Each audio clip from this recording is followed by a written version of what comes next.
Press Secretary Sean Spicer briefed reporters today but wouldn't allow any recordings. He said on a day when the president is in front of the cameras, Mr. Trump's voice should be the one that speaks. But Vlad, that did not include answering any questions about the Russia investigation. Well, Julianna, Press Secretary Spicer also said that we probably could hear from the president on possible Comey tapes by the end of the week. What is the likelihood of that? Well, yeah, he was asked about this several times during the briefing. And Vlad, I mean, the likelihood is it's ultimately up to the president to address the Comey tapes or anything else from that matter. He's not really under any sort of timeline, and there's really no forcing mechanism for him to address that publicly. And also, Julianna, the White House has responded to reports that Sean Spicer is looking for candidates to replace him, saying it is looking to expand its communications operations. So what does that mean for Spicer?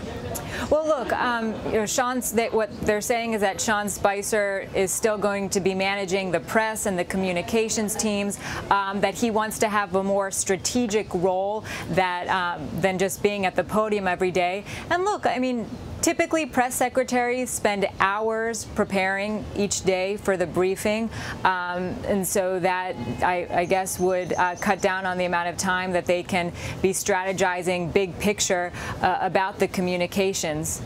How hard is it to find a press secretary, Julianna? You've been in D.C. for quite a long time. I mean, Sarah Huckabee Sanders has done a fairly good job, I think a lot of people would say, when she's been asked to fill in for Spicer. But there are also reports that it's been extremely difficult for this White House to fill some jobs.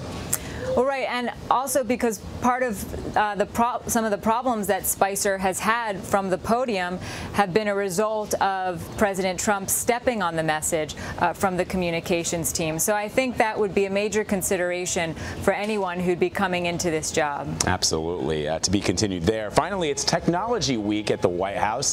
What exactly is the White House hoping to accomplish here?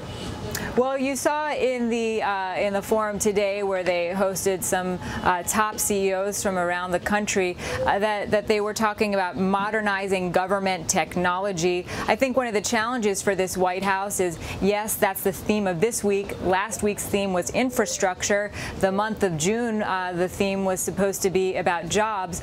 But each day, the Russia investigation there are just more stories about the Russia investigation, and so ultimately that takes over, that overshadows whatever theme this White House is trying to push out week by week. Something we've seen time and time again. Julianna Goldman reporting from the White House. Thank you, Julianna.